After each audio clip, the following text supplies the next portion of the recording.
Within the depths of the strip mall of the Dam lies a decrepit video store long since shuttered. Past the dusty shelves, empty save for spiders spinning their patient webs.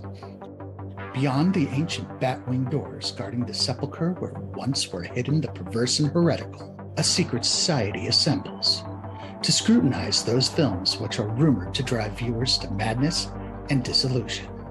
Draw closer, dear listener. Let your trembling ears sup upon the eldritch knowledge of the Cinemania Society. We, the brethren of the lens pound, do convene to judge this offense of cinema be worthy of our esteem, or be cast down as worthless hokum. Let us don our fezzes in judgment. Fezzes on, everybody. Donning the fezzes. Welcome, brethren and sistren, to this conclave of the Cinemania Society. Please be seated. And welcome to our listeners, to whom I will now issue this warning. We, the disciples of the Cinemania Society, have studied the mysteries of the motion picture. We meditate upon the silver screen for many years. Therefore, we have become inured to the films we scrutinize, which may contain hazards unsuitable to the young and sensitive ears. And such, we advise anyone listening to do so with discretion. Guard your ears carefully, lest you develop a severe and irreversible case of Cinemania.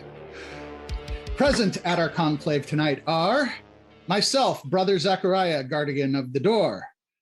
Brother Andy, master illuminator. Hello. Brother Andre, voice from the outer world. What's up? Dignity, Brother Andre, dignity. What? Brother Ethan, keeper of the lens. I see you. Brother Bill, master of reboots. Just a moment.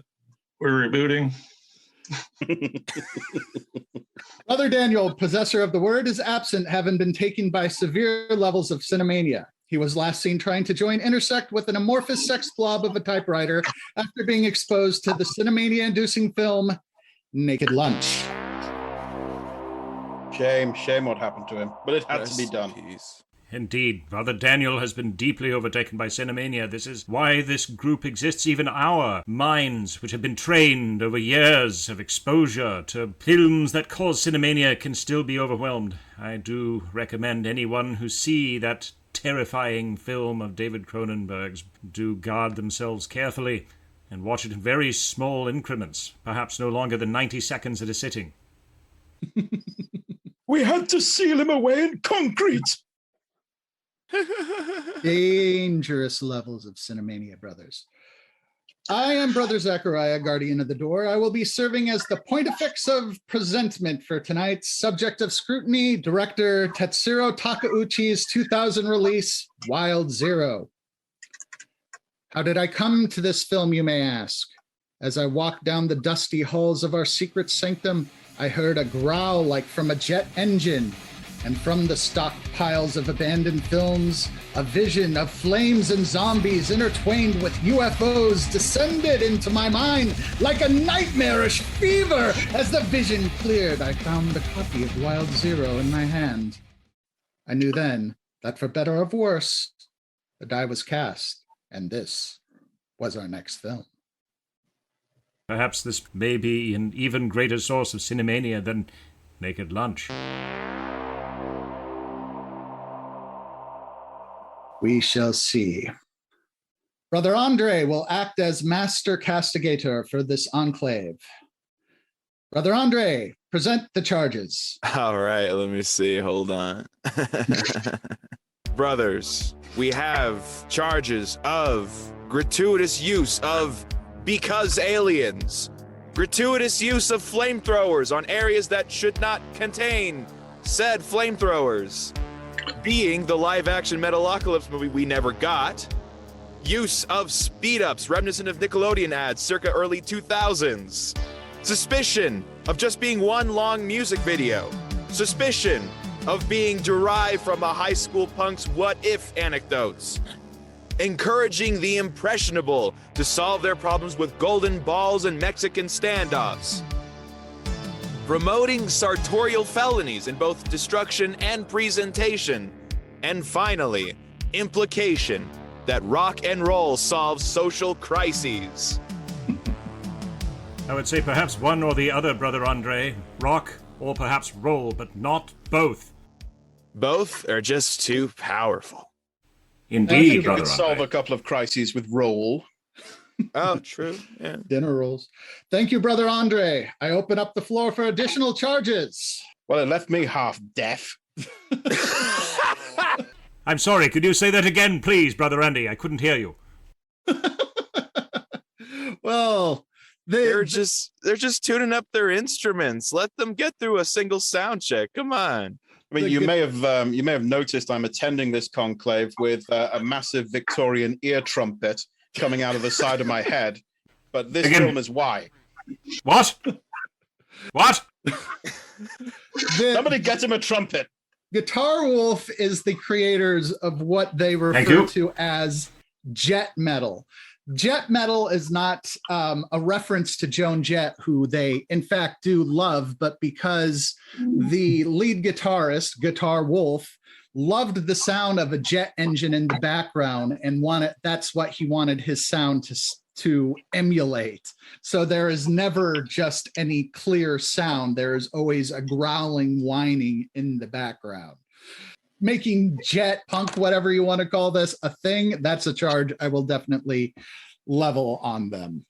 I will add to this list of charges complete lack of comprehensibility. It took me 2 full watch-throughs to be able to make any sort of sense out of the story. That is a legitimate charge. Yeah, And- watchers shouldn't come to this film with any expectation that they're getting any kind of a narrative. Bill, you got a charge? I have a charge of flagrant misuse of hair care products for the rockabilly guys. Oh, The lack of hair combing I found disturbing. drinking and driving. Oh, yeah, that's probably one we should address, huh? Yeah, I mean, when your motorcycle has a cozy for a bottle of Jack Daniels right there in the windshield. Yeah, I'm just saying it's probably one of the reasons they shot in Thailand. Ooh. I think it's safe to say they all tied one on, Brother Zach. And speaking of tying one on, in the spirit of rock and roll, here's a list of products you need to buy in and sell out. May we all never sell out, Brother Zach.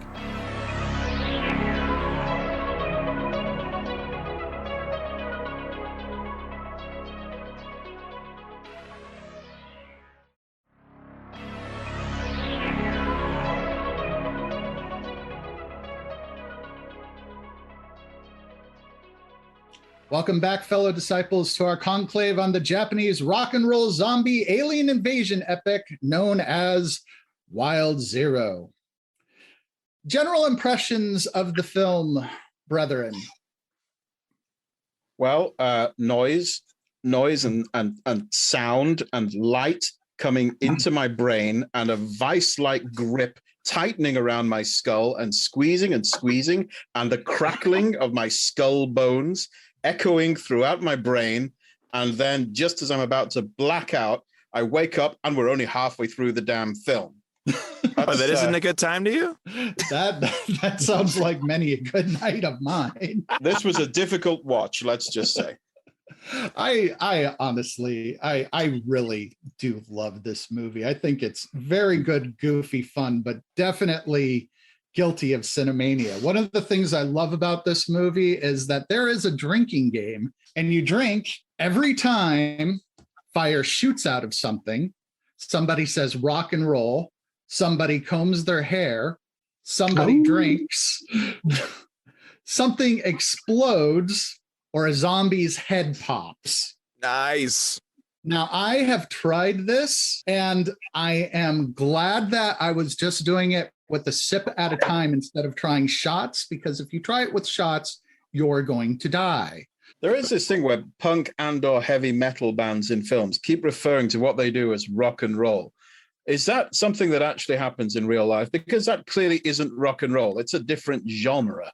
This movie, I actually see a lot of parallels with Rock and Roll High School from the 80s, just with, more zombies. The Ramones, obviously an influence for Guitar Wolf, even saying that giving themselves the names of Guitar Wolf, Bass Wolf, and Drum Wolf is a homage to them. We should also point out that Guitar Wolf is the name of the band and also the name of the lead in the band. He's called Mr. Guitar Wolf, Mr. G Wolf, if you will. Yeah. So when we say Guitar Wolf, we may well be referring to the man or the band or both. And there's no real way that that's going to be made clear. Not confusing at all. No. This film hits you like the business end of a Louisville Slugger, and it's only 20, 30 minutes in. I think Brother Andy put it best, stating, it may not be good, it may not be very watchable, but is it punk? It's memorable. Well, punk as a genre itself, if I'm not mistaken, is just supposed to be a bit incomprehensible. It's not supposed to be something that's only reserved for people with, talent. Skill, even.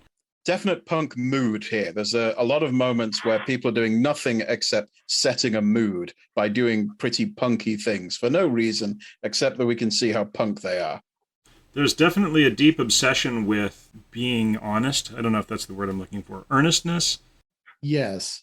Yeah. Definitely not a film for the soccer mom. No. No. This is a movie you watch when you're just absolutely blasted out of your mind and you just want something to focus on while you're trying to understand the new reality you have just put yourself into. Yeah, there's no subtext here. It's all text, and the text has been scrawled in crayon on the wall by a drunkard who's urinated all over himself. But it's good. It's good. But he did it with conviction, Brother Andy. Someone should have been convicted for this. Yes. Well, as you were saying, Brother Andy, it's a simple story. Can you sum it up the way you do? It is a simple story. It's a very simple narrative. It's I don't know what hack they got to respin this old yarn, but it's a simple case of boy meets band, band meets man, man fights band, man swears revenge while boy meets girl, girl turns out to be boy, boy can't handle that, existential crisis during zombie attack until band tells boy no boundaries in rock and roll, and boy makes up with boy, then man turns up with a grand slam plan and gun in hand, so band takes a stand before aliens land, then everybody explodes. So do you understand? Absolutely, 100%. Are you kidding? Tale as old as time. It really is. I mean, it's so derivative. I've heard it 1,000 times before. Classic. You actually made more sense of that film in that summary than I did in 2 watches. I watched it twice and it made no fucking sense to me. And you just summed it up right there. That's it. You hit the nail on the head, Brother Andy. It's all right there on the screen. What can I say? Is this a generational thing? Because I watched it once and I got it. Maybe that's something to say about me. Maybe I gotta. Look at this. Look at Mr. Gen Z showing off his fast brain and his appreciation for things that are difficult that we, the olds, can't possibly manage to comprehend. Hey. I'm supposed to have at least some damage from alcohol because I drank it before 25. So, You know what? We turned your world into a living nightmare, and this is why, because of that attitude. Thanks for that. We turn you for all we've done. This is how you repay us with Wild Zero. Thank you so much. Yeah. What does Generation X have to say about this? Oh, ye Gen Xers. Yes. We tried to make the world a better place, but the generation before us did a good job of wrecking it with their land yachts and episodes of Dallas. So. Yeah. Here. Yes, they did indeed climb the ladder of social success and then pull it up after themselves, did they not? Yeah. JR should have been shot twice. One in the chest, one in the head. Always got to double tap those fuckers. Always got to double tap. Yes. Find one in every car. You'll see. Everyone knows that it was actually Jeannie who brought JR back, so I know you're not going to get that. The same actor from I Dream of Jeannie who played JR. I forget the guy's name, but someone will laugh at that. Okay. That joke was so old, I'm going to blow some dust off it. Going back to the power of rock and roll, I think in this context, rock and roll, punk being a name that was put on to what was essentially just small artistic garage bands of the time and became its own genre of just, trash rock. Rock and roll has always been the cry of the disenfranchised and those who just want to fuck shit up. Speaking of fucking shit up, at least 40% of our sponsors do not fuck shit up. That is the guarantee of our podcast. 40% guarantee is not considered a legally binding guarantee.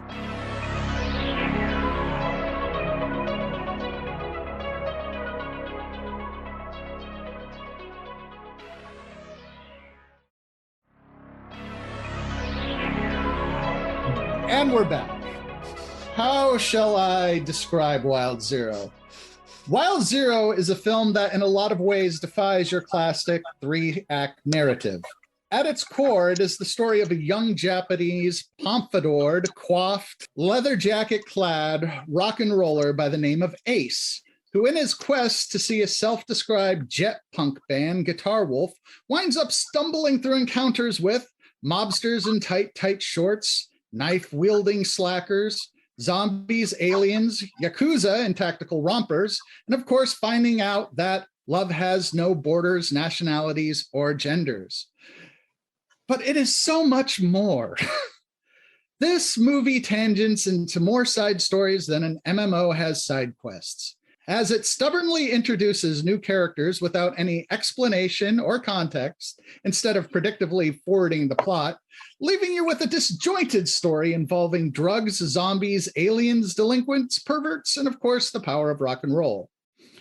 So instead of just trying to follow the story, the members of the Conclave have taken it upon themselves to summarize the various storylines from the various viewpoints of the characters in the film, Rashomon style.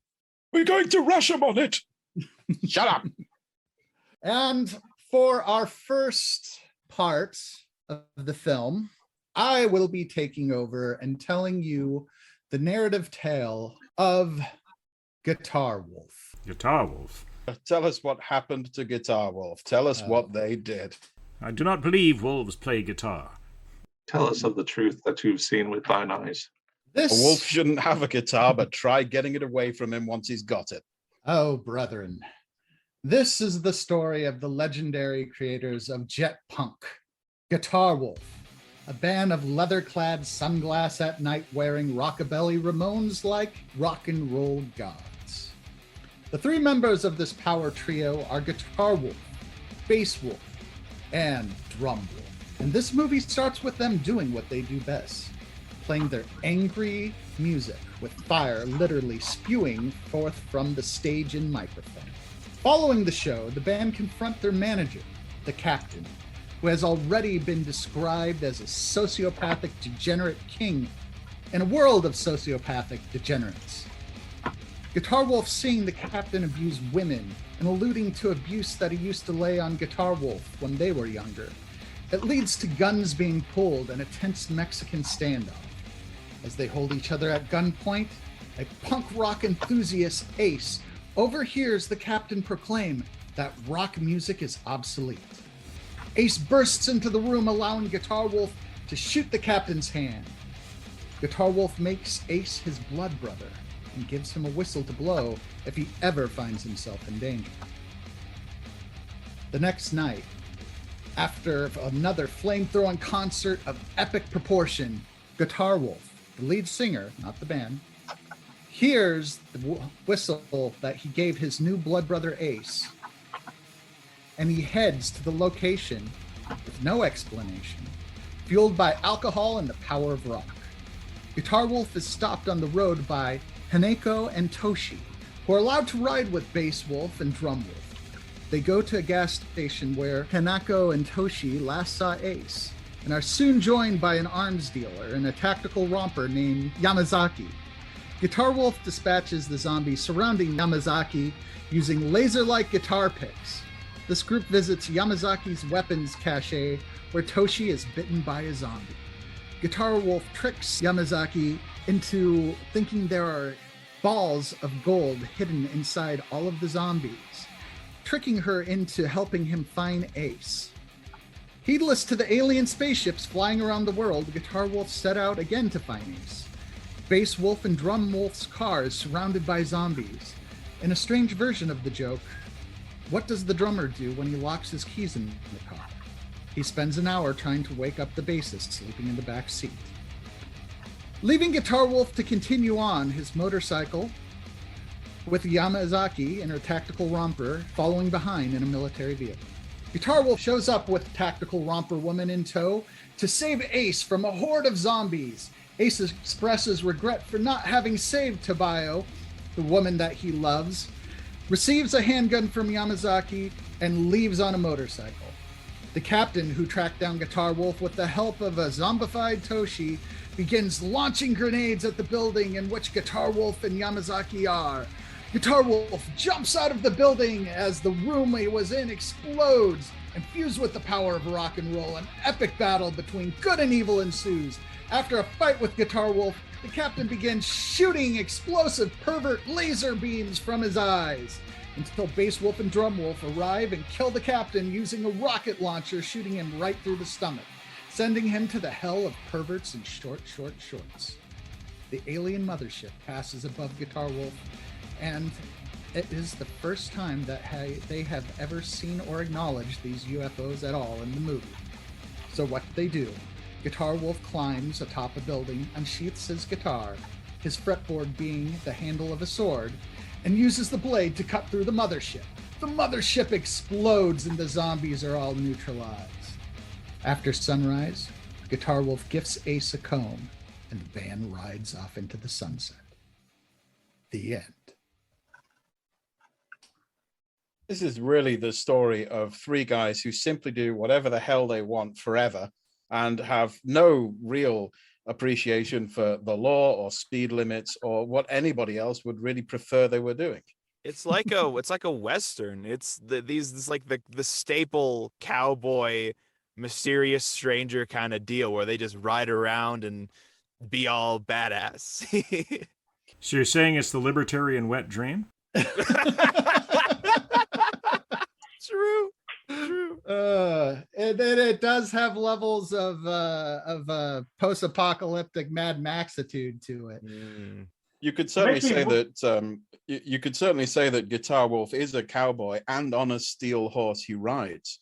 Nobody tell Andre what the reference is. He's too young. He won't get it.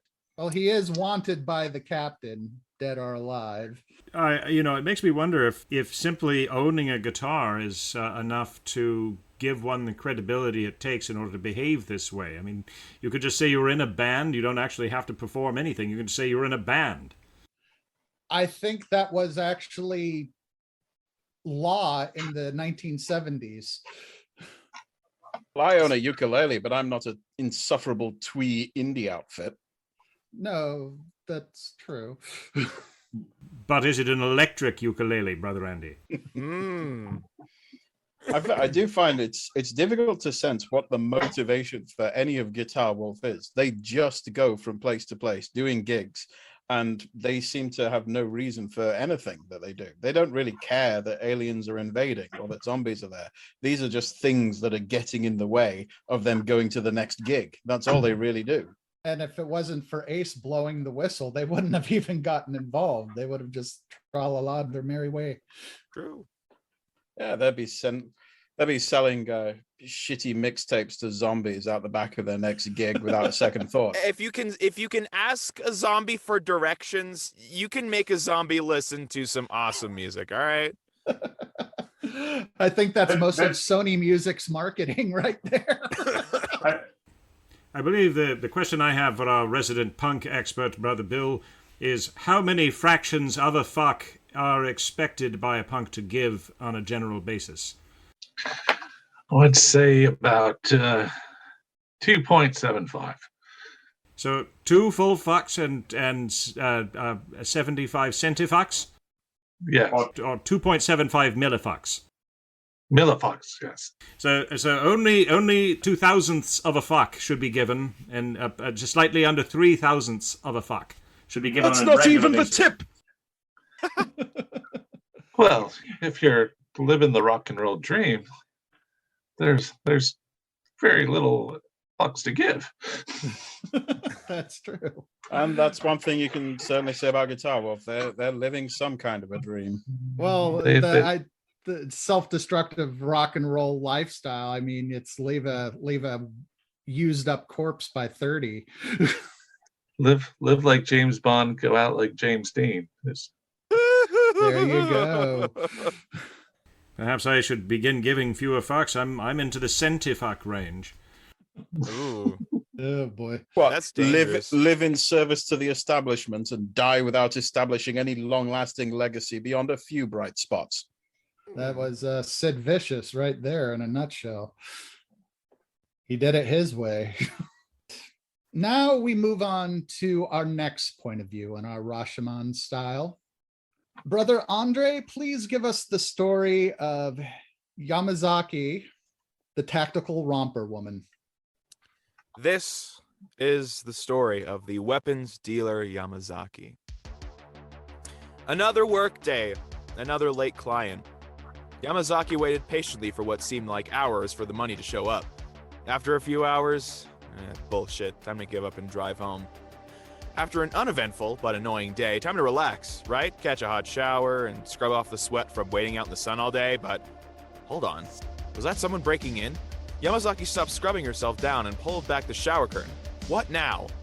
She saw zombies, full stop, in her house. The worst part, they were tearing up all her damn clothes. In the fit of rage, frustration, and the kind of last-ditch energy you get at the end of the day, she grabbed the gun and solved the problem the best way she knew how, blast her way out of there. She hastily grabbed whatever clothes she had left to wear to dress herself after quickly jumping out of the shower. The only thing that really worked, some romper she had saved for a special occasion. She carried her frustration all the way out to the Jeep, picking off zombies as she went. What a disaster of a day. She revved up the engine and gunned it towards her weapons stockpile to ensure the merchandise was at least somewhat intact. Unfortunately, this bad day just wouldn't let up. Zombies clung to the sides of the Jeep, and driving as fast as possible and shooting off undead trying to make their way in through the windows quickly became a massive chore. After a while of making no progress repelling the zombies, she stopped the Jeep in a huff and put all her effort into using what few weapon merchandise pieces she had to clean up the car. Just as she began to get overwhelmed by the crowd, suddenly they all fell to the ground, felled by guitar picks? She looked up to see what looked like a punk rock band accompanied by 2 others. Groupies? The leader of the group introduced himself as Guitar Wolf. Begrudgingly and out of pity, she gave them a ride to the warehouse that contained her merchandise. She felt obligated, but nonetheless annoyed. When they arrived, of course, they immediately took to picking out the wares like they were free. One of the groupies grabbed a handgun, but Yamazaki quickly stepped in and put him down. Suddenly, someone familiar began knocking on the warehouse doors. The Yakuza client from earlier. They were finally here, but were they turned? One of the dumbass groupies unscrupulously opened the door to confirm, yup, they were a zombie now stumbling in. The Yakuza zombie bit one of the groupies before the undead's head was blown up by Guitar Wolf in the coolest way possible. Maybe these guys were worth a few bits of merchandise. While the remaining living groupie assisted her compatriot, Guitar Wolf reached inside the Yakuza corpse to retrieve, holy shit, is that an orb of solid gold? Finally, this whole ordeal might be worth it after all. At this point, the bitten groupie had reanimated as a zombie. Only one course of action, throw him out with the other zombies. The other groupie put up a bit of a fight, but that didn't matter. Attachments in an apocalypse, lame. Guitar Wolf saddled up with some weapons and headed out. They had a mission to find someone called Ace? Not that Yamazaki gave a shit, but she felt like they had proven themselves. As they left, the groupie stayed behind. Hold on a second. Why was she covering her arm? Oh, of course, the dumb bitch. She was hiding a zombie bite from her dumbass groupie boyfriend. Yamazaki berated her for being an absolute loser, and for some reason, the groupie started talking about true love? What the fuck? What part of true love meant screwing over other survivors just because you're dating someone? Anyway, Yamazaki shot her dead because fuck her. But holy shit, you know what? After knocking down the groupie, Yamazaki realized killing zombies is super bloody fun. She followed the Guitar Wolf guy to another warehouse area, following up as they tore through zombies to get to this Ace character. However, after rescuing Ace and encountering this strange captain character with really high shorts coming after Guitar Wolf and by extension everyone else, this captain figure stated that the gold, after all, wasn't real. And after feeling that she was double-crossed, suddenly the warehouse was torn apart by explosions as Guitar Wolf jumped down to save the day. Yamazaki sat back, just kind of thinking to herself, what the fuck? How did this all occur? How? Anyway, that's what I got. Bravo, brother Andre. Woo. Bravo. The first thing you have to know about Yamazaki is she enters the movie out of nowhere. We have no idea why she's there. The scene just cuts to her waiting by the side of the road for Yeah. this deal to go down. And she never finds out why the deal doesn't happen. The buyers simply don't turn up. We know that they've been attacked by zombies by this point. But as far as she's concerned, this is just a bad day where randomly zombies appear. And so she Yeah. hikes up her tactical romper suit and gets into action. Don't you just hate that just minor inconvenience of just zombies taking over the world? It's really just quite a bother.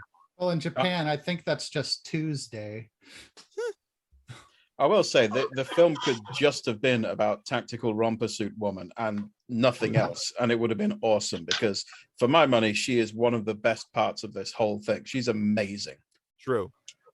I will grant you that, brother Andy. I mean, there is something hypnotic about the way that she acts terribly. Like, I mean, her physical acting is terrible, but she's still somehow incredibly compelling in, you know, the amount of contempt she is able to exhibit with her facial expressions, while also simultaneously wearing a long-sleeved houndstooth print bikini with belt and fur trim And matching high heels. Oh yes, I forgot about. She's got those pumps on that are also in a houndstooth pattern, and not like in general. Like, I would not say she at all is my type, but it's also one of those things where it's so compelling you can't stop from staring at her.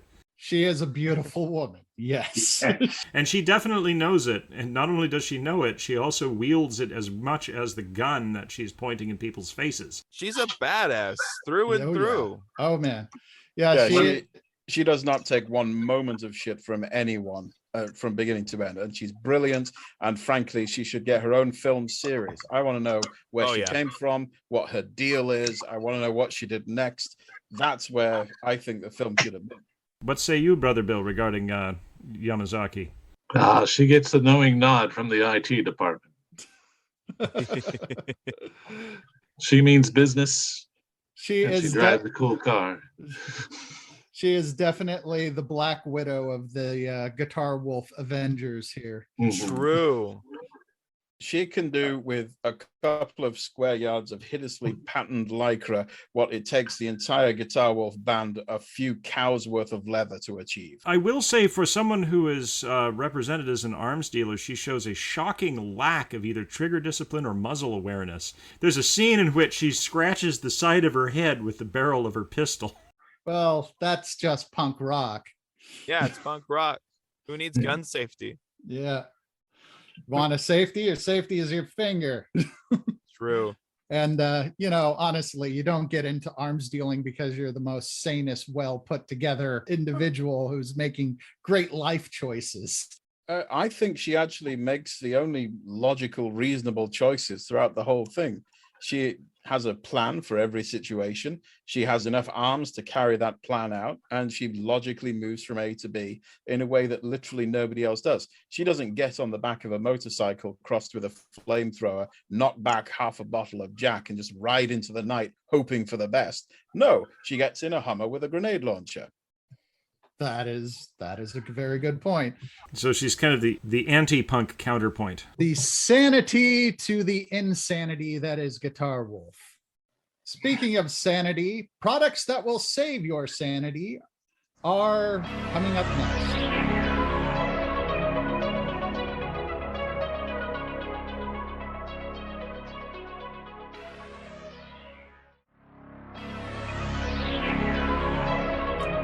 we have returned to our grand conclave on the film Wild Zero. Next, in our next segment, Brother Ethan shall tell us the story of Toshi and Hanako. Thank you, Brother Zachariah. Toshi was exactly where he'd promised himself he'd never wind up again. Stuck in a car, arguing with Hanako, Masao behind the wheel. Toshi sighed inwardly. His resolutions to himself would be a hell of a lot easier to keep if he actually learned to drive. Masao and Hanako had been lovers before she and Toshi had met, but now they just hung out. All the damn time. Toshi was supposed to be her boyfriend, but he felt like the third wheel more often than not.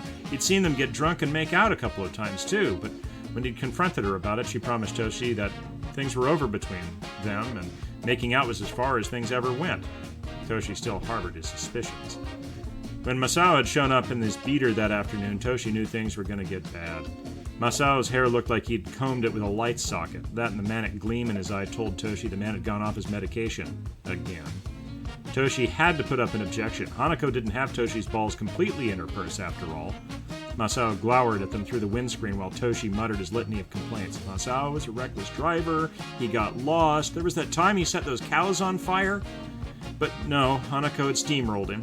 They could be the first ones to take pictures of the meteorite and sell them for a fistful of yen. Besides, how else were they going to get there? Honestly, what kind of man didn't know how to drive or get a job? At that, Toshi had clammed up. Reluctantly, he got into Masao's rattletrap, and off they went in pursuit of fallen stars. Now everything was going to shit, as expected. The car was too hot, too dusty, the stereo was too loud, and Toshi found he was still in the same goddamned argument with goddamned Hanako, the stubborn bitch. Really, it was just a continuation of the one that started before he got into the car, the one that started the morning before Masao even showed up, the one that stretched all the way back 5 years. It seemed like all they did was fight. God only knew why he loved her so hard. Masao had that crazy look in his eye again. It was the same look he'd had right before he'd committed beef arson. Toshi felt his stomach knot in dread. The set of Masao's jaw and the savagery with which he whipped off the highway into the Esso station spoke volumes about his intent. Toshi thought he might stave off whatever was simmering in Masao's mind if he got inside first. He did have to take a leak, after all. Stiff-legged, he and Hanako staggered into the station. Toshi's knot of dread cinched tighter as he heard the car door slam, heard Masao's footsteps as he raced up to push past them inside. Masao cackled. "Here it comes," Toshi cringed. Masao whipped out a pair of butterfly knives, brandished them at the trio in the station, demanded money. The clerk stared dumbly. The girl and the pedal pushers fainted dead away, bounced off the couch and slithered to the floor. Toshi swore inwardly. Masao had really done it this time. How did he keep ending up in these goddamn situations? For what felt like the first time in his life, Toshi seized the initiative. He turned on his heel, left the station. He was even mildly surprised when Hanako actually followed him. Maybe she'd been as appalled by Masao's behavior as he had. Toshi climbed into the driver's seat and surveyed the controls. How hard could it be? Driving without a license was a lesser charge to armed robbery, and he didn't want to stick around to see anything play out. Toshi had just worked out how to start the goddamn thing when some asshole pulled up on a cheap motorbike. The asshole was dressed in biker leathers and jeans, wore a pompadour straight off an Elvis album, which the asshole even paused to perfect in the rearview mirror. The guy wasn't a gaijin, just a local who looked like he had an America fetish. The guy swaggered into the station. Boy, was he in for a surprise. Well, Masao was the asshole's problem to deal with now, and Toshi's no longer. Something must have happened, though. Seconds after the asshole had gone into the station, Masao ran back out, only now sporting a nosebleed. Breathless, Masao dropped into the passenger seat. On reflex, Toshi fired up the heat, put her into gear, and wobbled away like he'd been doing it all his life. Didn't even think about it. Hanako shot him a look of surprise for the second time in less than 5 minutes.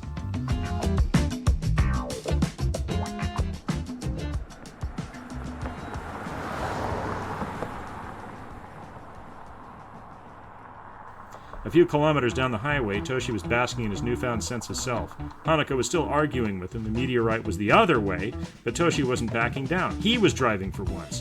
Masao's mania had morphed into a shame spiral. Toshi almost felt pity for the man. Almost.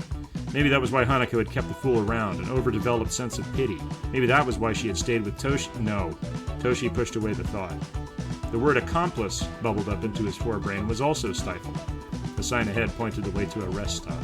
Hanako pleaded with Toshi to pull over, and this time he indulged her. Things were getting weird. Masao's mood had sunk still further into suicidal despondency. If he actually did hurt himself, Toshi didn't want him to do it in the car next to him. The blood would ruin his favorite track jacket.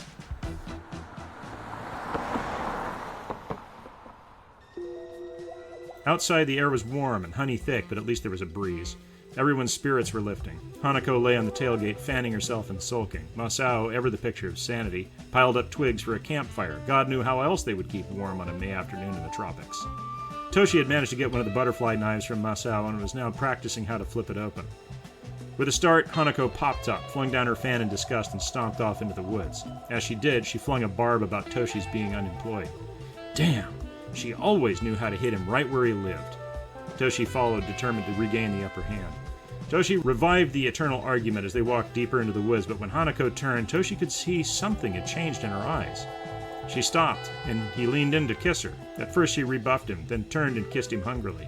It had to be on her terms, just like everything else.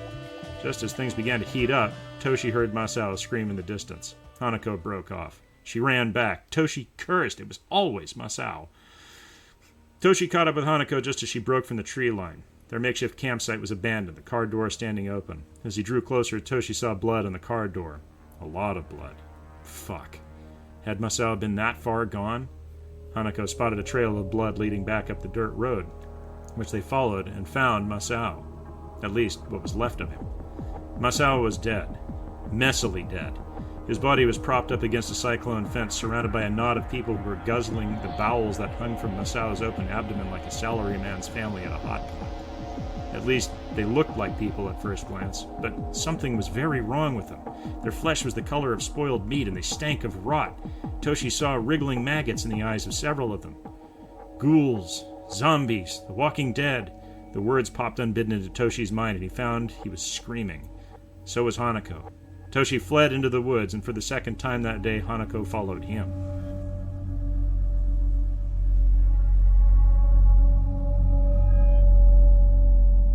Toshi and Hanako had been running for hours.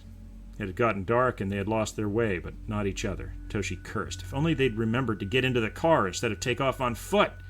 His legs were burning, he had a stitch in his side, and he and Hanako were both filthy and covered in scratches. Suddenly, Toshi saw a light wax beyond the trees, and he whooped in relief. Headlights! A road! They were saved! They both broke the tree line and came pelting out onto the blacktop to flag down the drivers.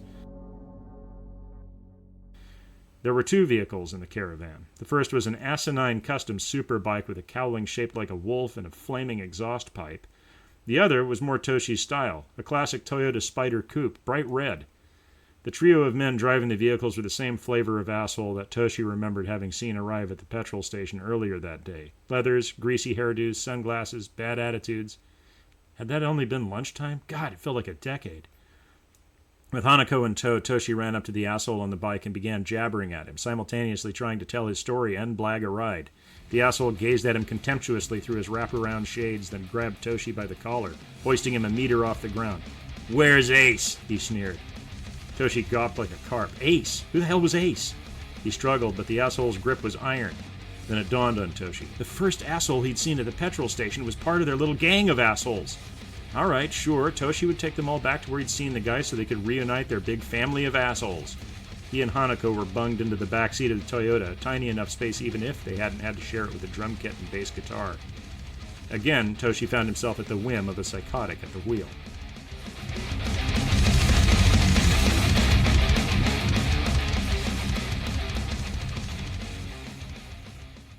The station was a mess. The lights were flickering, interior gutted. Toshi had decided the three assholes must be part of some band or other. He didn't know. He didn't like music. They sniffed around the place and turned up the same comb Toshi remembered having seen in the hands of the first asshole. Okay, Ace, fine. Then the band started smacking Toshi around, and just as Hanako went into full mama bear mode, everyone froze as they heard the sound of groaning and shuffling. Toshi cringed. They were back. Toshi peeked out the window to see a horde of walking dead already filling in around the pumps. Just as the ghouls were turning to approach the station, a big green military vehicle came screaming in and mowed down several of them. A woman in a houndstooth bikini emerged with a pair of sleek automatics and began blowing the heads off the ghouls. Biker asshole himself produced a revolver and took some shots, but then they both ran dry and there were still a ridiculous number of zombies shambling around looking for someone to bite. And then Toshi saw something that left him gobsmacked. The biker produced a handful of glowing blue somethings and began flicking them out faster than Toshi could blink. Each object hit a ghoul in the head and it collapsed. In a twinkling, they were saved. It could only have been magic. Even the woman in the houndstooth bikini seemed impressed. When she asked the biker asshole what he was, Toshi was baffled to hear him say Guitar Wolf. Well, that explained the custom mods on his superbike, if nothing else. The woman threw open the door to her tank, or whatever it was, and they all climbed in.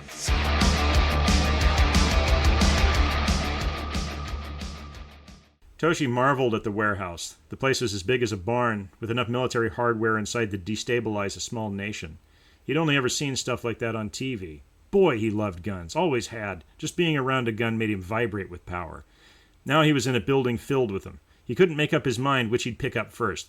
The woman, Yamazaki, Yamaguchi, Toshi had forgotten it immediately after she'd said it. At any rate, she didn't take kindly to him handling the merchandise.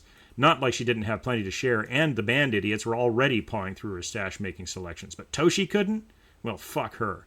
Toshi had had enough of women bossing him around. Today was different. He seized a nearby revolver and stuck it in Yama-whatever's face, told her what...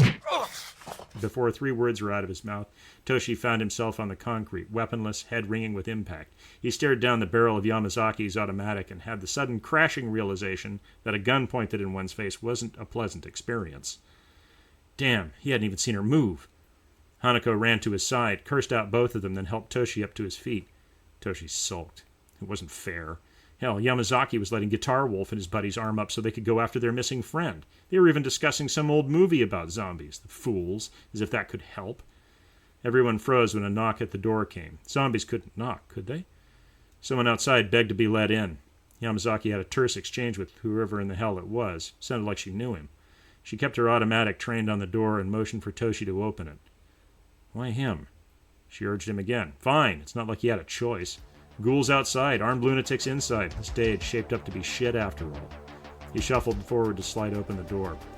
It hadn't opened half a meter when a ghoul in the tatters of an expensive suit swarmed inside and took a bite out of Toshi's jugular along with a chunk of meat the size of his fist.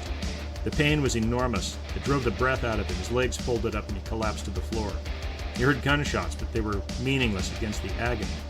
Hanako was suddenly there, cradling his head, staring into his eyes. It was then, as his life's blood was draining out of him onto the cold concrete, he realized she truly did love him. And he loved her more than anything. But then, why did he have this overpowering urge to bite her? Toshi faded into the abyss. The thing that had been Toshi shuffled aimlessly. Now and again, motions near it drove a reflexive reaction, but the fragments of memory that still flashed in its synapses were only sparks, nothing that could be mistaken for human consciousness. Its existence was a bottomless well of pain and hunger, all focused around a single image, Hanako. A car pulled up, something warm and filling inside. The thing that had been Toshi stumbled over to it. Noises from within the car assailed its senses, mostly gibberish, but then a phrase, guys in leather. That triggered something in the tattered cobwebs within the Toshi thing's skull, and it gurgled, Guitar Wolf. It pointed in the direction it had come. Suddenly, the morsel of flesh in the car was beside the Toshi thing, was dragging it toward the car. The Toshi thing's jaws began to close around the morsel's fingers, but then it was shut into a lightless, rumbling box.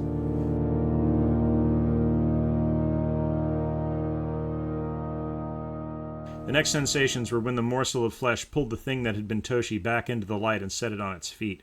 The morsel tugged the Toshi thing this way and that, pushing and shoving, but the morsel was careful and did not provide another opportunity to bite. There were bright flashes, flames, impacts that liquefied portions of the Toshi thing's torso, but that was all meaningless. Those things were not Hanako.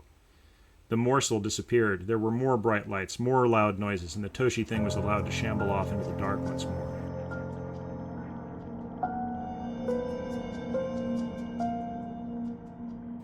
Then, a shape that caused the brightest flashes yet within the cooling meat inside the Toshi thing's skull. The Toshi thing drifted toward the silhouette. Hanako. The silhouette turned to reveal a body that was as cold and lifeless as the Toshi thing. The thing that had been Hanako responded. It staggered toward the Toshi thing.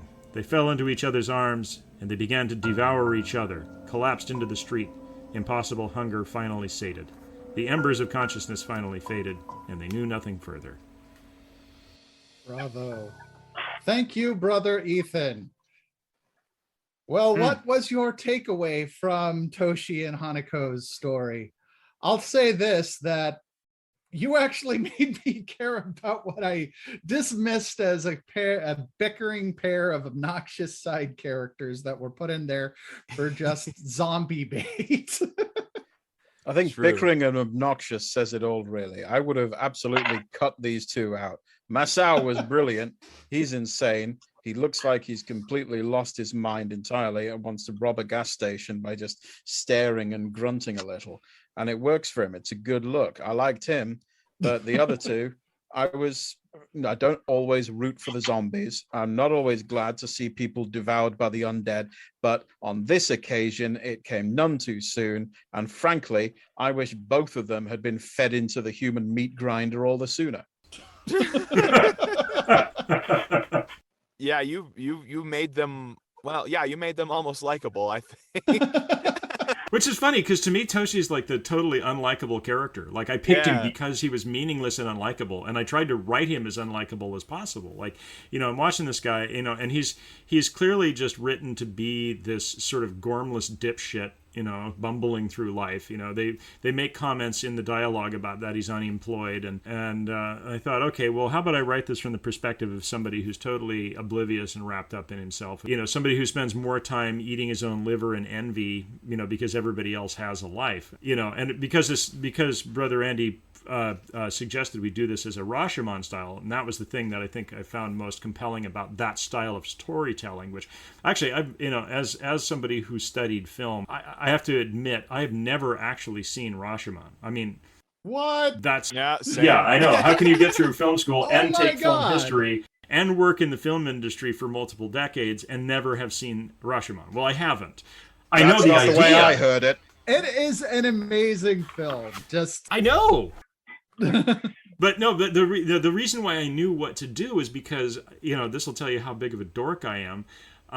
My favorite of the mid-90s Star Wars novelizations, all the different books that they did for the expanded universe, was Tales from the Mos Eisley Cantina. I like that one too. They do the Rashomon style thing, but with all the different creatures in the cantina, and like you have the common events that happen that everybody sees in the Star Wars movie, but then like you get all this backstory of, the Jawa or whatever who happened to be in grabbing a beer at the time that, Luke came in and got roughed up by the alien. There's enough proof. The fact that you're on a movie podcast is enough proof that you're a geek.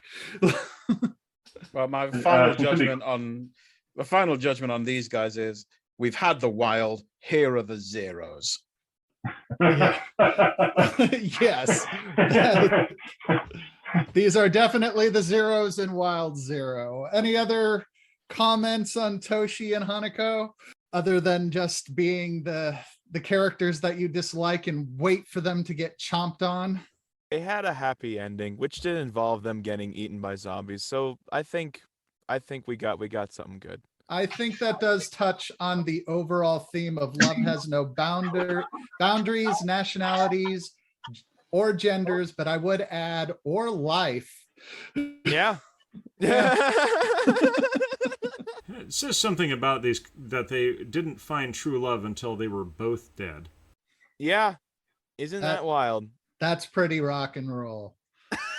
They exist to prove that sometimes love is the worst thing that can happen to you, and it absolutely is not the answer to your problems in any way. They needed counseling immediately, and probably a divorce. Well, to me, their relationship and the way that it was consummated at the end of the film really spoke to the nihilism that's at the heart of punk. You can't find something good till you're dead, or they're the Sid and Nancy of the film, I guess. Except instead of heroin, you got a zombie bites.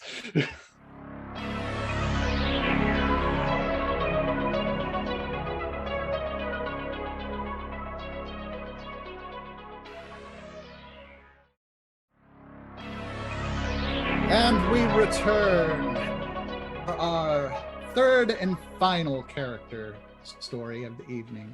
Brother Andy is going to take, and this, I believe, is the captain's story. This is indeed the tale of the captain.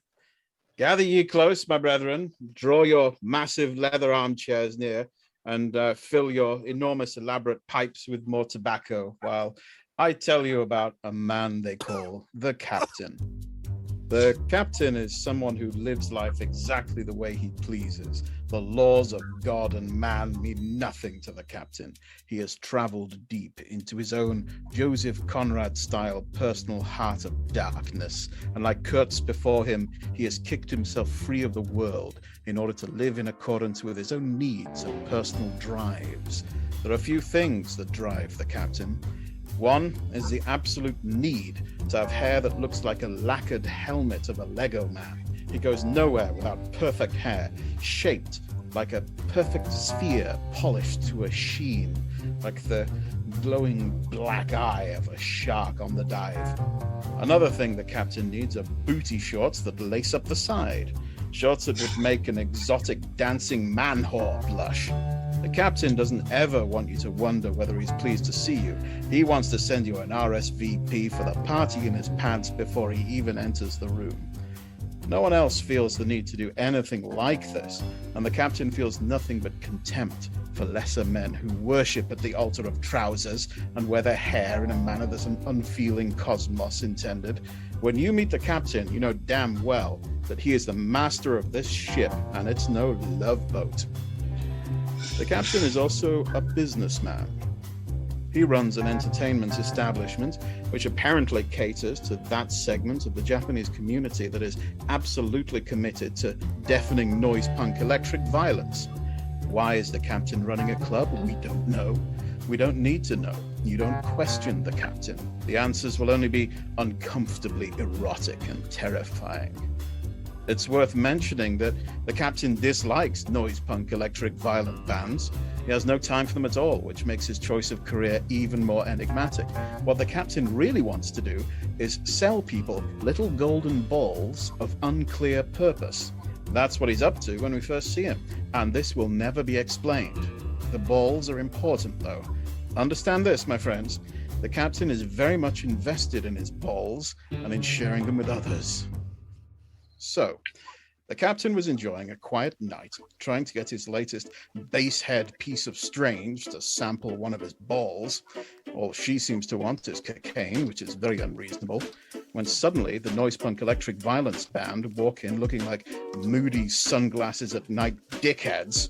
He's polite and calm. He tries to set a groovy mood by pausing to neck down an entire pint of milk while they watch in silence. For literally no reason at all, Guitar Wolf, for it is he, picks up a gun, calls the Captain a pervert, and points it at him. There is no reason for this at all. They literally just walked in the room. The Captain has a massive pistol of his own to hand, for he wasn't just pleased to see them, and they stare each other down for a while. This is all totally unreasonable, and the Captain reminds Guitar Wolf that he made them big in the first place.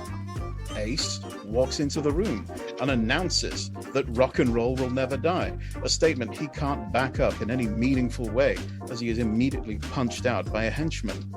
Guitar Wolf starts firing first, and some random bystander gets a head explosion for his trouble, and the Captain loses some fingers. Now, let me just reiterate, this has all happened for no reason. The Captain just wanted a quiet night to drink milk and push his golden balls onto dissolute prostitutes, like you do. Well, after Guitar Wolf motorbike off into the night, it's clear what the Captain has to do. He grabs his shotgun and prepares to embark on an entirely justified rampage of violence. By next morning, he's calmed down a bit, although he has screwed a bright red Lego Man wig onto his skull, and that probably says a lot about his mental state. He spends a little time on his business, this time trying to persuade a lovely young girl to embark on a life of despicable vice. He's just about to drive her off to an undisclosed second location to, and I quote, teach her one more thing, when one of his thugs reports in. They've seen Guitar Wolf. Oh well, looks like the rampage is back on. The Captain sets off, and it's worth pointing out that he has by now changed into an entirely different sea blue pair of tiny booty shorts that lace up the sides. This man has a brand to protect. We next see the captain speeding along a highway in his personal vehicle, a car which he has decided should be lined with hideous checkered velour and fur on the inside, just to suit the Japanese climate. He's laughing to himself in insane glee, and it's nice to see he's enjoying his work. By sunset, he's still going, fire erupting from the tail of his car, and there's something on the radio about an invasion of USOs and zombies, but the captain could not give less of a shit when there's rampaging to be done. As it happens, the captain passes by a group of vaguely punkish-looking zombies as he rolls into town, and he asks one of them if they've seen Guitar Wolf. And the zombie seems to be trying to say something, and who knows, it's always good to have another friend, so the captain forcibly crams the zombie into the trunk of his car. You've got to be decisive when you're the captain, eyes on the prize. For no reason at all, the captain happens to pass by a large deserted building where it just so happens Guitar Wolf have holed up with that dumb ace kid from before. There are also zombies around, but this fact is so literally irrelevant to the captain's life that he barely notices. The right thing to do, the proper thing to do at this point, is start using a grenade launcher on the whole place, and the captain always does the right thing. When Guitar Wolf, by which I mean the lead singer of the band Guitar Wolf, steps out for a pistol duel, the captain is only too happy to oblige. Seriously, these punks have had it coming since yesterday, actually. This very quickly degenerates into a clumsy fist fight, during which the captain reminds Guitar Wolf that they used to play together. Apparently they were partners at some point. Anyway, Guitar Wolf electrifies the captain using the power of rock and roll, which is a shame. That's not a metaphor. Apparently, this is just a thing that Guitar Wolf can do. The captain is not pleased with this, and you can tell because he finally takes his wig off. Dude looks like a middle-aged barista without it. Think Gunther from Friends with booty shorts. The captain uses his own electric madness pervert powers to shoot energy bolts out of his eyes, which means you know he means business. Oh yes, and at this point UFOs appear above for no reason. The captain is furious at this intrusion, and he uses his explosive eye beams to start shooting them down. Seriously, this guy is about to save the world single-handedly. When, in an absolute tragedy I'm sure we all saw coming, Bass or Drum Wolf, one of the two of them, turns up and shoots him straight through the belly with a rocket launcher. That, unfortunately, is the sad end of the captain. A man who only wanted to live life by his own bizarre rules and get high with prostitutes, brutally attacked and then murdered by an itinerant band of noise punk electric violence assholes. And this brings us to the end of the captain's tale. Thank you very much, Brother Andy. Perhaps bringing some sense to the most relentlessly nonsensical character in the film. I mean, from the captain's point of view, this is all about a band walking in the room, randomly starting a fight with him, and him going about the business of ending said fight. And that's all he's about. Everything else just seems to be happening around that from his point of view.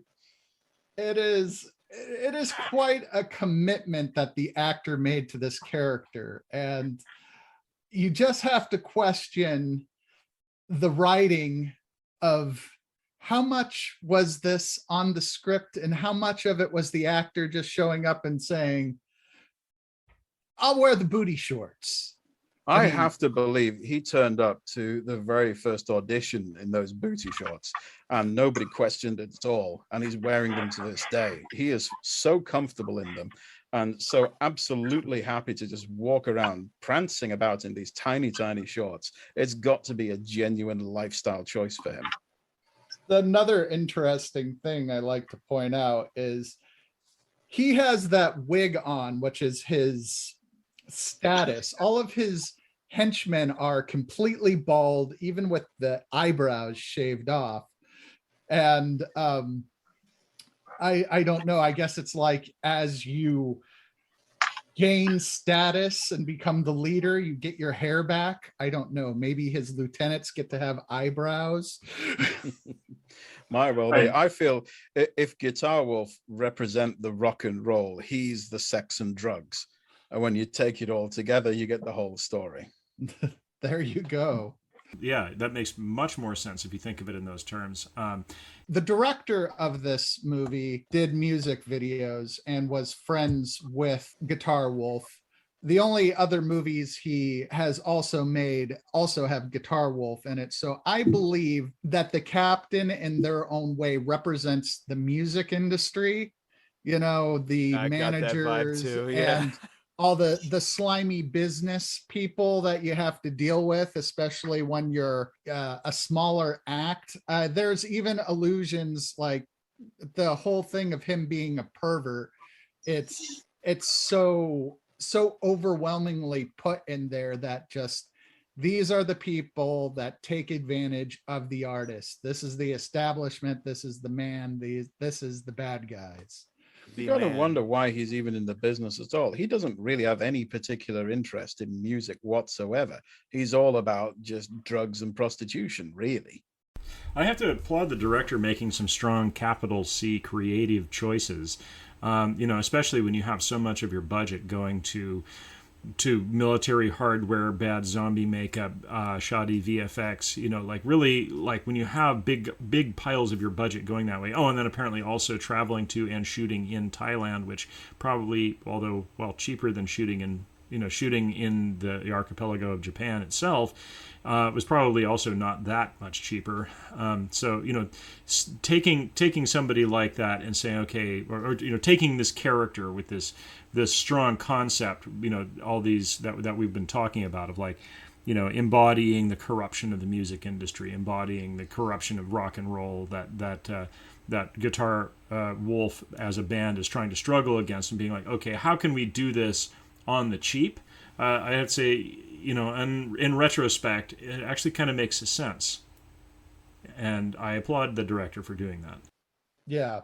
I castigate the director for doing that and absolutely wish to take issue with his choices, because he is trying to do a lot of things with this film, and he could have done any one of those things very well with the actors and the budget and the location he had. But by choosing to do them all and doing each individual thing in a bizarre, nonsensical way that doesn't fit together in any way whatsoever, it's like trying to assemble a jigsaw out of Scrabble pieces. It's not going to work.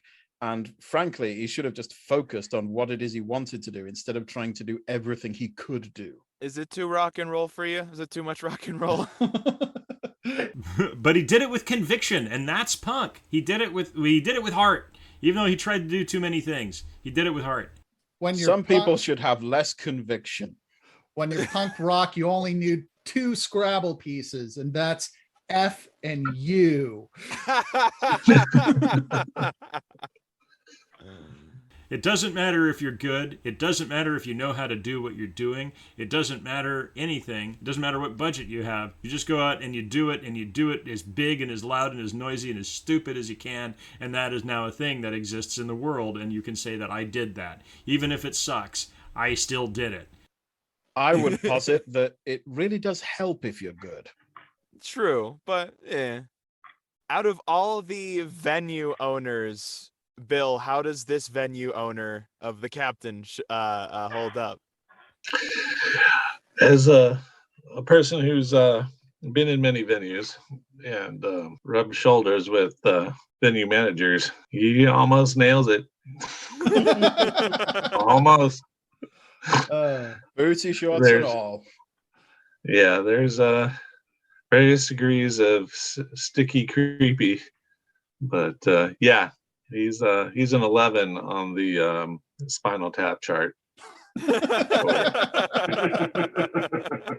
But again, they could have made a film just about this guy, or just about Bumper Suit Woman, or just about Guitar Wolf, and it would have been one single sensible film. Yeah, and the hair color that he chose was a purple wig bowl cut, which purple being a royal color, and the bowl cut was typical of the medieval times, because they didn't have hairstylists then. I don't think this guy was really looking back to his medieval forebears in order to make some grand statements on feudalism through the mode of his hair choices.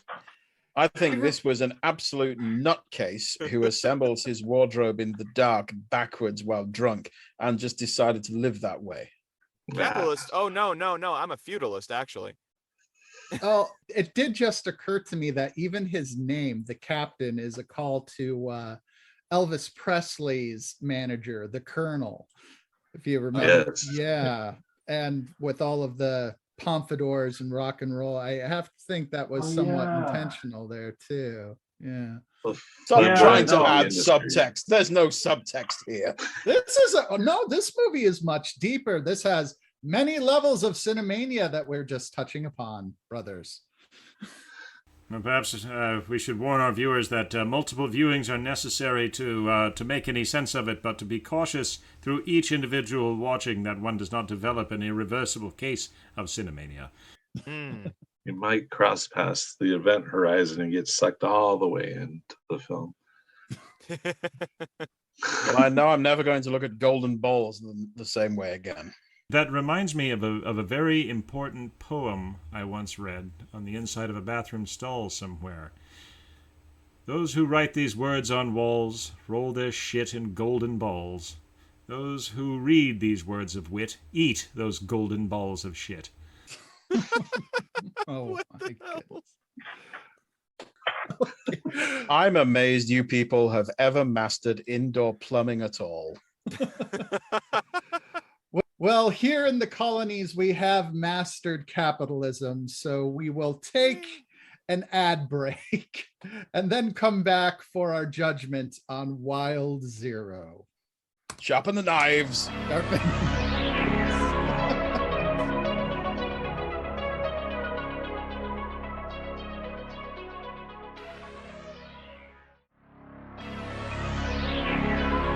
We return now for the end of our conclave, in which we bring judgment against Wild Zero.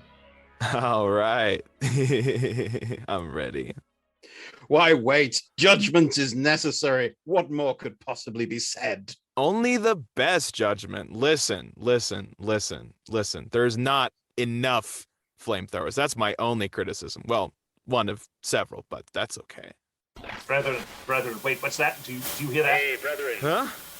We have an incoming transmission. Hey, brethren. Can you hear me? Triangulating this signal, it appears that it's coming in from interzone. Can you read Brother me? Methuselah, Hello? I'm not getting reception. Fetch yourself up to the top of the radio tower.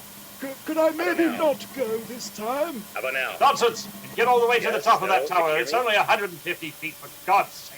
Very well. Could I have the ladder? Somebody crack the whip on Brother A Methuselah. ladder? It's a ladder in and of itself. Get up there and get to climbing. Can you hear me now?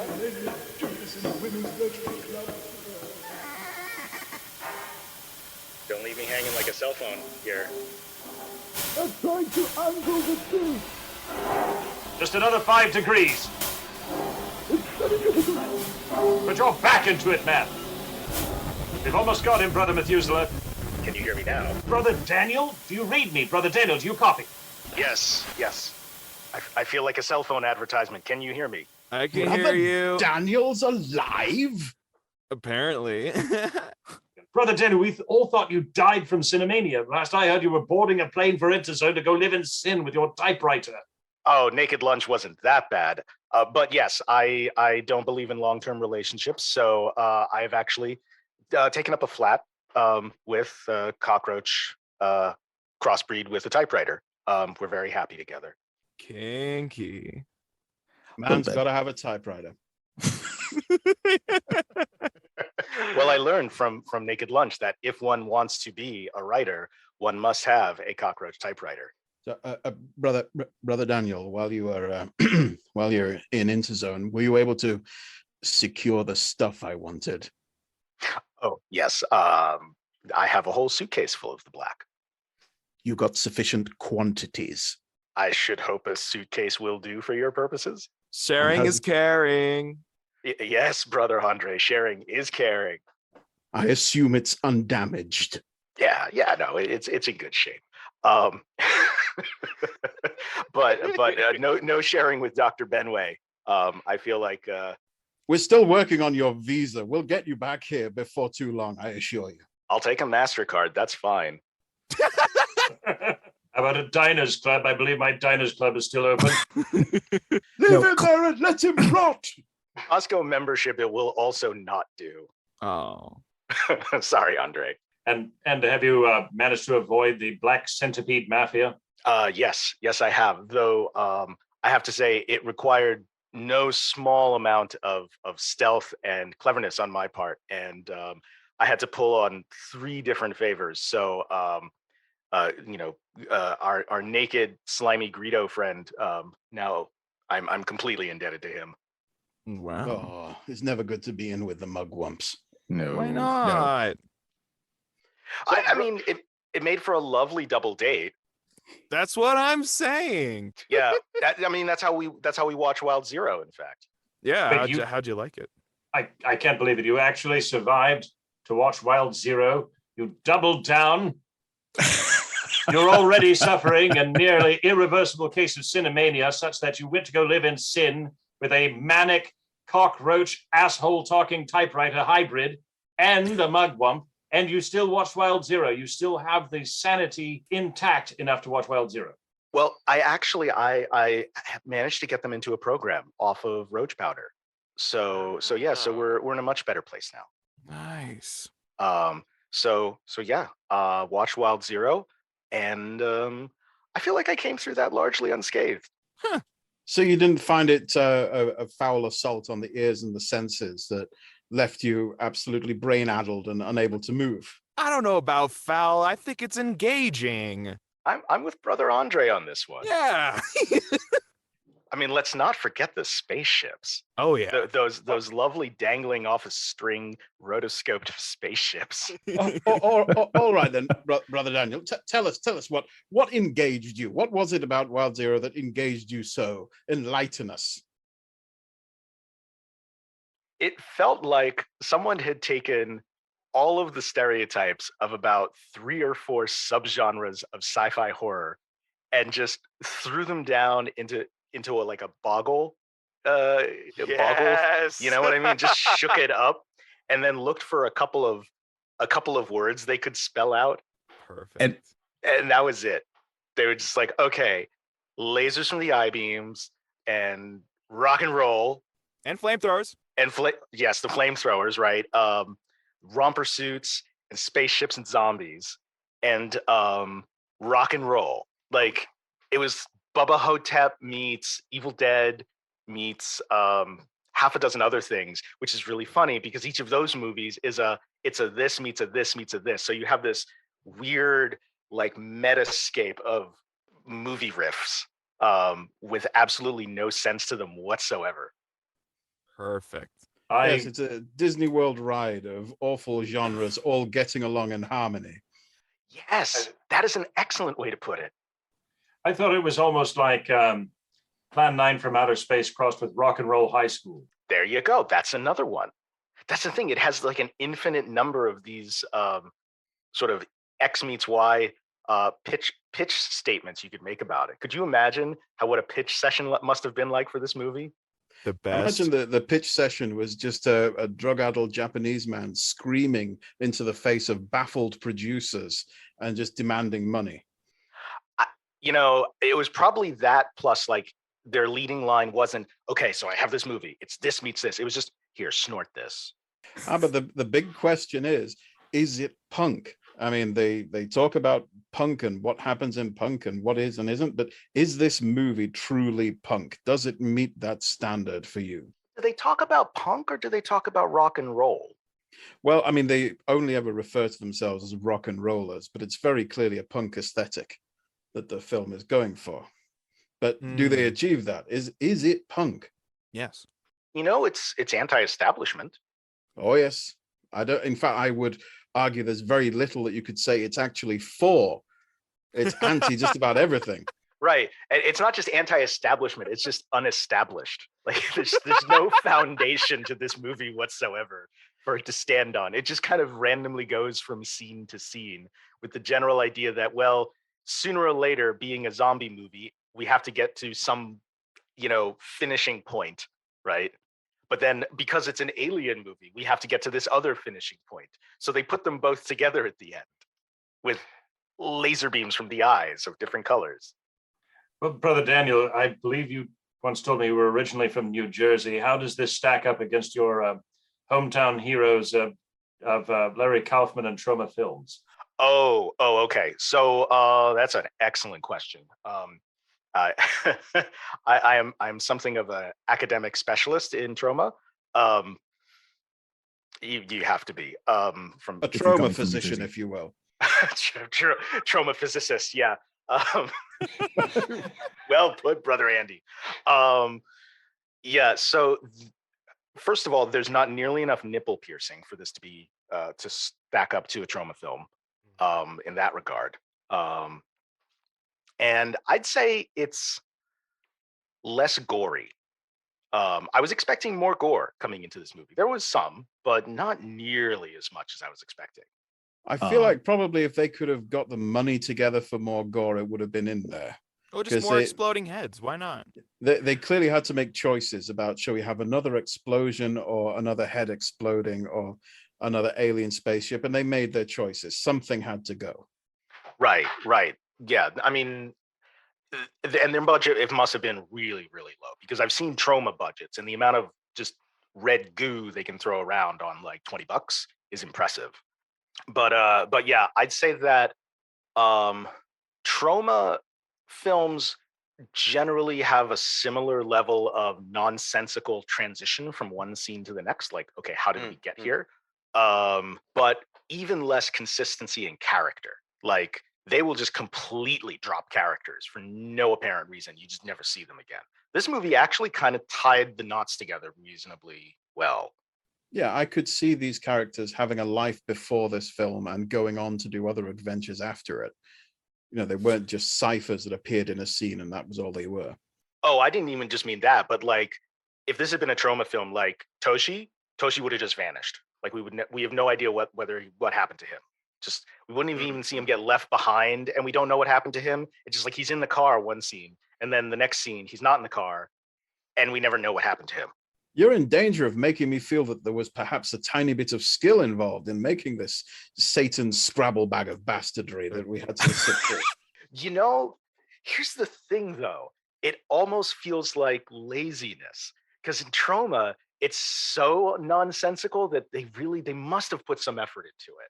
To be like somebody somewhere must have had an argument where it's like, but what happened to Toshi? We need to solve this. And somebody said, no, it doesn't matter.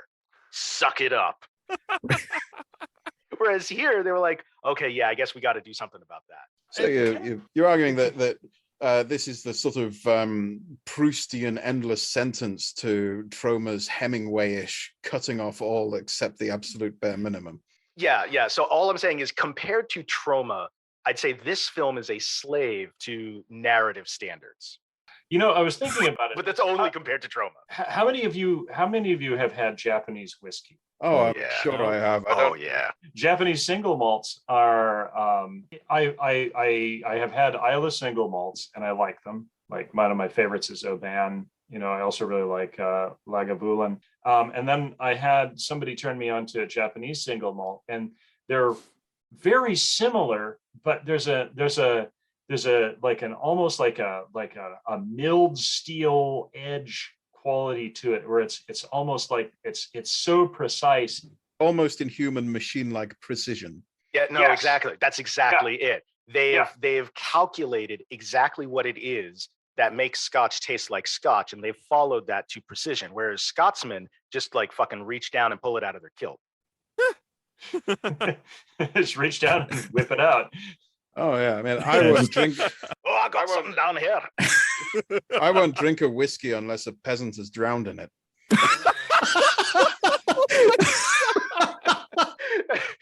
When they talk about, oh, this tastes like peat bogs, that's exactly what they mean. Oh no! You got a couple of shit-faced Scotsmen who are hacking peat out of a bog. Like, fuck it, I'll throw it in there. The Japanese are studying very carefully and writing down exactly how many pieces of peat they do, and you can taste that in the final Scotch. And that, my opinion, in the way that Trauma, it might be the Isla single malt, and this is the Japanese Scotch whiskey version of a Trauma film. Yeah, tastes like my ancestors. I can kind of see hard. I can kind of see where you're going with that incredibly extended and elaborate metaphor. This is what I love about Brother Ethan. No, yeah, I think you're right that there is. They've clearly got a lot of influences that they've been very careful to try and ape and copy, even though many of those influences simply don't go together. But they've put a lot of effort into where they have put effort. I'll give them that. And at the same time, I've seen a bunch of really nutty indie Japanese films, and this has that same feel to it, which is distinctly Japanese, and not just in the, okay, we're going to precisely copy other things, but like it's got that Japanese manicness to it that you don't see hardly anywhere else. Yes. Yeah. Like that kind of mania that you see in the Ultraman movies from the 70s. Yeah. It's like all that has this real intensity to it that feels very specifically Japanese. I would say that a lot of this is influenced by Japanese theater and no performances, where there's a very distinct style that actors have to move, where they go from pose to pose to pose, and there'll be a literature of poses. So if you want to portray shock, there's a very specific pose that you move into in a juddering sort of way. They sort of shake into the pose so that you know it's coming. And they describe the emotion by shifting into that pose with a very arch robotic manner almost, so that the audience is very much aware that this is what I am projecting now. And that comes across in, like you say, these sort of manic martial arts type things, where they're moving from position to position, from emotion to emotion. So I think that this isn't just a general Japanese feel, but there's a very real cultural background to it in Japan. I see what you're saying. It makes a certain sense, and it kind of maps well to that like rock and roll thing they're trying to do too, because it allows them to go straight into like, you know, the Elvis posing. Yeah. That Guitar Wolf does a few times. Yes, there's no transition. There's just calmness, then immediate rage, then immediately the next thing. Which was my favorite thing about Romper Suit Lady. Mm-hmm. Is how quickly she could go to like just flat out rage and violence. So I'll give it that. It does in some way evince the traditional Japanese cultural arts of the theatrical tradition of the sort of 14th to 16th century. Fine. If you have to drag that out of me, I'll give it that. That is, I definitely think that is the most cultured input that we've had on this film to date. I think that's about as cultured as we're going to get on this film. So yeah, there's an intense certainty of self that does shine through. And even though I can't say that it's a film that's going down in my all-time greats collection of things I'm glad I saw for any reason, yeah, you've persuaded me that there's a certain artistry there that at least has to be acknowledged. Mm-hmm. I would like to bring a few facts to the point of order that I found interesting. One of the things is that this was a very low budget film done by a first-time director who had only dabbled in music videos. They shot it in Thailand, mainly because all of the explosions and firearm permits you just can't get in Japan. Japan being notoriously unarmed and not even really having a true standing army. So going to Thailand, they got the use of the Thai military, and most of the zombies in the film are actually members of the military or their family and friends. But that is why they were able to get away with, on an indie budget, all these huge explosions. And I have to say, I applaud that kind of guerrilla filmmaking and think it is very, very punk rock. So all those aspiring filmmakers out there who want to make a zombie movie or something that requires a shit ton of extras and military hardware, maybe all we need to do is fly the core production team to Thailand and to shoot there. Thailand is known for being a place where you can get pretty much anything you want. I would ask, why a zombie film? What exactly is the point of the zombies? We don't know where they came from or why. We don't know if they're going to go away or if they're just a permanent feature of the world now. There's no real engagement with the whole zombie idea in the film. They just happen to be there. It has something to do with a meteor, I believe, It could because be. Toshi and Haniko, they were on their way to find a meteorite that had crashed nearby. And I think that the meteorite had something to do with the aliens, whether they shot the meteorite down there as some sort of a staging attack for an invasion, or they were just chasing the meteorite that they wanted. That I believe we will never know, but there's no real reason for it. It's just rock and roll. Zombies just happened when I was commuting to work on my way to Busan. They just showed up when I was trying to read in my paper, and it was a rough day. You know, they just crash your party, man. They just need to reboot after a day like that. Zombies are a well-known problem with the Korean rail system. Yes. Brethren, I'm a modern guy. I listen to MP3s. I've got Netflix. I need a bit more than maybe it's something to do with a meteorite. I'm a sophisticated film goer. This is not good enough for me, and I, for one, am ready to leap to judgment on this whole mess. So sophisticated. Well, I believe that the themes that we must touch upon in this film is one, the premise that rock and roll can destroy aliens and zombies. Thoughts, Andre? We all know the real way that you get rid of aliens and zombies. It's terrifying and secret, and shall not be mentioned for reasons I'm sure I don't need to remind you of. Playing the devil's advocate here, the rock and roll conquers all. Rock and roll conquers all. Which has led us to this sorry state we're in today. True. I think rock. I don't know, but I think really we should just focus more on roll music. I mean, so many people focus on rock music that we just don't have enough roll out there. And I think maybe if we play a bit of roll music, we might drive them away. Like dinner rolls. Yes, long live roll. Rock. Roll will never die. Not rock and or roll, it's rock and roll. All right. 2 is the thought, love has no borders, nationalities, or genders. Which for a movie made in 2000, I think I think that's actually a very good message. And I think is ironically a very sweet underlying message considering the rest of the film. Thoughts? If you could pull any kind of decent message out of this film, that's probably a good one. It's a good takeaway. What do you want? I think my take on Wild Zero may be a little different than a lot of other people's on this, is that, I didn't like it the first time I watched it through. I mean, I liked the fact that it was trans-friendly off the top, which, again, was sort of ahead of its time coming out as it did in, 99, 2000. But, it didn't make a lot of sense to me. It was kind of like I don't know if I'd say tedious exactly, but I mean, it was difficult to watch through and maintain my attention. And I'm not sure why, but it wasn't.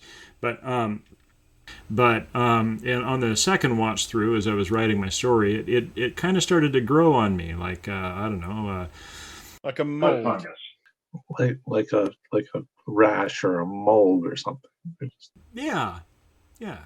I began to think about it from a logistician's perspective, and as somebody who's done a lot of logistics on films, that's all. Well, I wouldn't say all I did for Smosh. I mean, I've done a lot of creative stuff too, but the work that I did for Smosh mostly was logistics, and they actually pulled off a lot of things that are hard to do, and they did them serviceably, if not well. I mean, it's damn hard to get a ton of people in the frame and all made up as zombies. I mean, even if they're not made up well as zombies, it's hard to mobilize a bunch of people, get them into costume, get them into makeup, and into frame. I mean, it is a big effort. Well, it is a big effort, and imagine you're a producer or you're someone working logistics, and I come to you and I say, hey, I'm a new filmmaker. I've got this great idea. For this idea, I'm going to want Yakuza. I'm going to want explosions. There's going to be alien SFX. There's going to be zombies everywhere, lots of them. and multiple interweaving stories. If I came to you and said that, what would you be telling me? I'd be telling you that's at least an $11 million project, because that's I have actually a pretty similar script of my own that I was shopping around for a while, and everyone's like, yeah, you're not going to make this on a shoestring budget. But these guys did. And that's the thing that blows my mind. I mean, they pulled it off. Like they got the zombies, they got the UFOs, they got a whole bunch of compositing done. You know, again, not great, but they did it with heart. You know, they did a bunch of things like they had a lot of firearms and explosives and stunts and things that require a big logistical investment if you don't want to be completely reckless, which I'm sure these guys were. I'm sure they were. Oh, absolutely. They had to be. And I got to wonder, was there anything that they did compromise on? You know, were there any scenes where you have actual aliens walking around and they finally said, no, that's too much? Or did they literally get everything that they planned on and they just said, doesn't matter what it takes, we'll move the whole thing to Thailand if we have to, we're getting everything that we want to put into this melting pot in there? Right, which is exactly what they did, according to Brother Zach, is they took it to Thailand and they got exactly what they wanted. I mean, I guess that's what punk is about, is doing what you want, no compromise, telling exactly the story that you want to tell, and hang anybody else who tells you no, even if you don't tell it well. You could argue that the whole punk scene was very much based on that ethos, because the first punk bands were guys with no musical experience, no real instruments, and no ability to play them. And they just insisted that they're going to be a band. And all of these bands started up, and fashion houses developed where they had no logistics, no shop fronts, no real ability to do anything. And yet they span their dream out into this whole movement that we're still talking about today. So there is something to be said for just insisting on your vision and seeing it through no matter what, regardless of your actual ability to do so. That's yes, I think that is this movie in a nutshell, at least from my perspective. It was upbeat. Yeah, I'd be thinking upbeat thoughts as I watched the city burn, as I walked away with my guitar and my girl and partner in hand, and like, you know, tomorrow's going to be okay. That's what I got out of it at the end of the first watching. You might even say, don't stop thinking about tomorrow. Yeah. Ouch. Oh, please. That is better than before. Yeah. And that it should never stop, because it'll soon be here. It'll be here sooner than before. let us Because talk. yesterday's gone. Yeah. Indeed. Andre, you had something to say? Oh, did I? I don't know. I mean, it's just fun. I mean, I really, really like movies that just acknowledge they're for fun. Just do the thing, do it hard, and have a nice smoke after. You know what I mean? It's just a good time. Anyway. Also, as a brief aside, Andre, if you smoke afterward, please use more lube.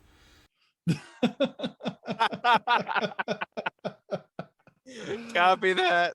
Okay. One thing we Do it. also That's have good. not really touched on is the stone face, brilliant acting of Tobio in this whole thing. How she is just this passive, fainting, angelic, emotionless almost, just figure throughout this entire thing. Yeah, there's the motif of her getting illuminated by angelic light. It's great.